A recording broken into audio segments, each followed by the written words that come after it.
केवल माथे पे लगा लो तो वो भी चंदन हो जाता है।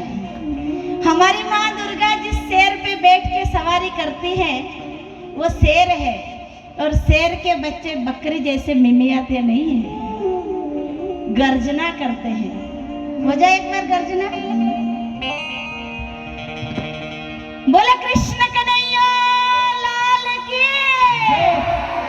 जय श्री राम, जय जय श्री राम। वाह, ये हुई ना बात। हाँ, हम सब कथा के दौर में चल रहे हैं। भगवान का जन्म हुआ। आज हम मंदिर जाते हैं, આપણે બધા મંદિર જઈએ તો શું માંગીએ? બરાબર ને? કથામાં આવ્યા તો કઈ ને કઈક તો અપેક્ષા હશે ને। ભગવાન મને આપી દેજો। કથા સાંભળી 7 દિવસ સુધી ભાગવત મહાપુરાણ બાપુ સંભળાવે છે।